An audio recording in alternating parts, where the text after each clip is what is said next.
Hello everyone, Razorblade Mango here, and today I want to talk about a game that was revealed at last week's State of Play that hasn't really gone down well with the broader community for a multitude of reasons, and that would be PlayStation's own upcoming live service game, Concord.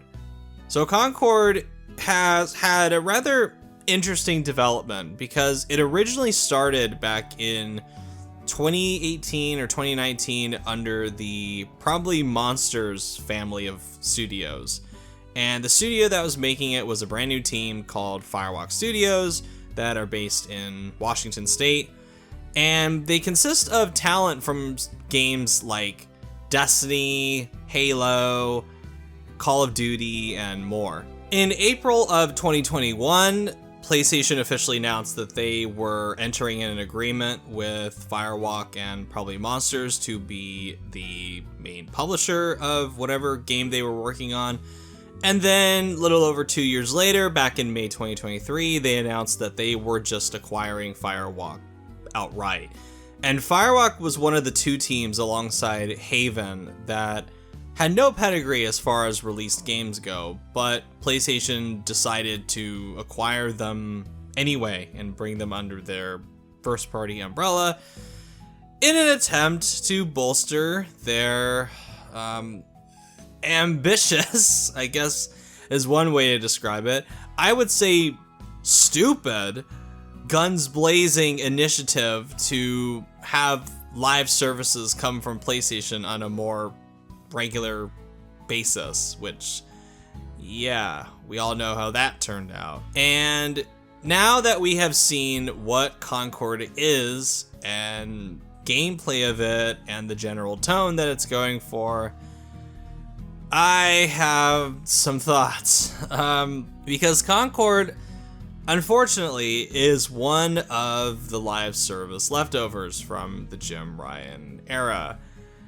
And it really does look like they took some hot trends and visual inspirations that were a thing, or one of the big things back in 2018 or 2019, and then just mashed them together. It's almost like somebody at Probably Monsters or Firewalk came in and said, what if we combined Overwatch with elements of Destiny 2 and the main character types and tone of Guardians of the Galaxy?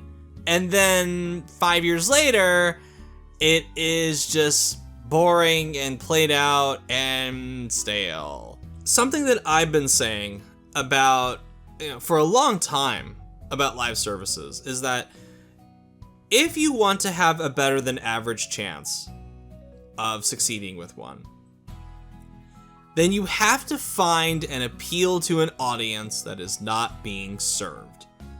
What kind of unique experience are you bringing to the table? What kind of unique experience hasn't been attempted yet or is being neglected out there? Let's take Sea of Thieves, for instance. Sea of Thieves is a success because it supplies a multiplayer pirate game with a cartoonish art style. And that is something you can't really get anywhere else to this level of quality. You have Helldivers 2, which is a success because it appealed to an audience that was searching for hardcore, violent, and sardonic PvE third-person shooters. So my big question to Firewalk and PlayStation, and I guess probably Monsters, even though they're no longer involved, is what kind of need is Concord supplying? First-person shooters? No, we have plenty of those. Hero shooters?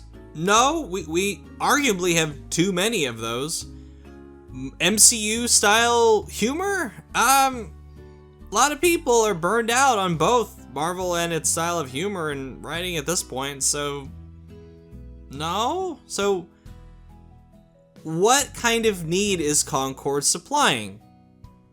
And the big answer is, it isn't. It's not supplying any kind of need. And if you're not going to be supplying a unique need for the live service market, then whatever you're hawking that has been done before needs to either be the very best, or it needs to have some kind of hook that is really going to make it stand out amongst the competition.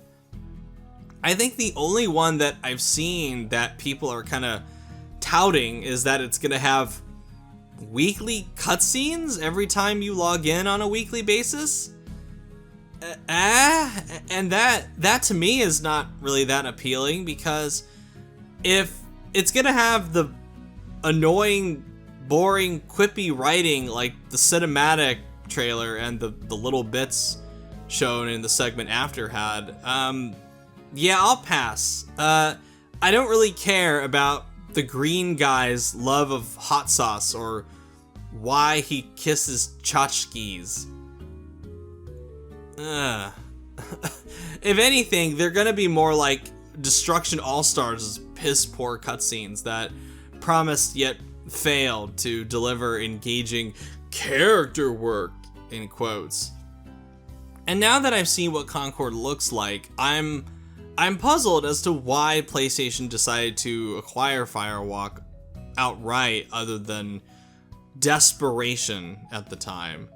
Because this was during a time when Microsoft was on their big spending spree. When I don't even think at this point they had announced their intention to acquire Activision. And this was after them purchasing Bethesda, I believe. So I think PlayStation looked at Firewalk and Haven and went, well, we could probably get them for cheap, and they're already making games that are console exclusives for us, so fuck it. We need to bolster our portfolio. So, and now that I see what Concord looks like, I don't see PlayStation's DNA in it.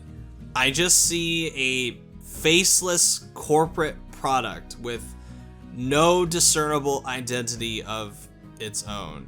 I think you could slap any of the big AAA publishers on it and I would just shrug my shoulders and go, yeah, that looks about right. And that's disappointing, because I must admit, on paper, the idea of PlayStation working with a studio that has Halo, Destiny, and COD talent could have resulted in something distinct. But unfortunately, what we got just looks so damn uninspired, and my initial reaction to Concord was indifference.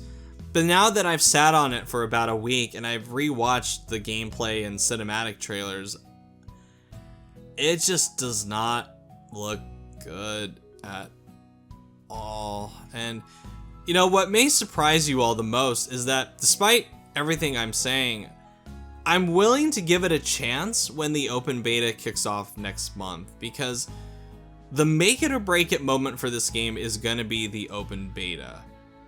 Because if there is one thing that can give Concord a chance to turn it around, it's the gameplay.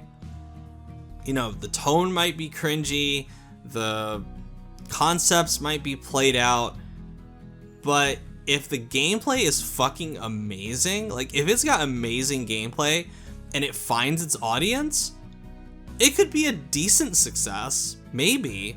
I don't think it's at all going to be on the level of something like Helldivers 2 or Destiny, but it might find a small little audience, if that. But when I look at Concord, I just get major flashbacks to things like Battleborn and Lawbreakers, and we all know how those two games turned out. So those are just my brief thoughts on Concord's unfortunate reveal, and I really don't think it went down like maybe Firewalk or PlayStation were expecting it to. And it's really fascinating to see the response to Concord when contrasted with the response to Astrobot, where you have a game like Astrobot that is very much so is loud and proud about its PlayStation DNA, and it's getting just global recognition and lots of eyes on it now, and people are very enthusiastic about it. This is probably the most enthusiastic I've seen people be about a new PlayStation game in a while. I mean, it does look absolutely phenomenal, and I want to make a video about Astrobot later on at some point, but I just wanted to talk about Concord today because I just find the whole thing so... It does make me sad in a way to see something like Concord, because I think, wow, what a waste of time and money.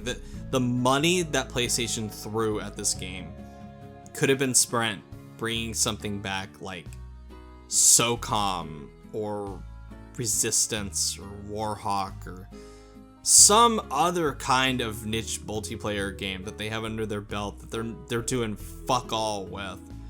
Can you imagine what a really cool looking SOCOM game could have been with this kind of budget if they had just taken the resources and money and just said, let's bring back SOCOM and let's do it right. Let's make it unique. Let's make it niche. And it would have found, I guarantee you all, SOCOM would have found its audience. But Concord, I just don't see it. So anyway, thank you all for watching, and I hope you all have a good one. Bye!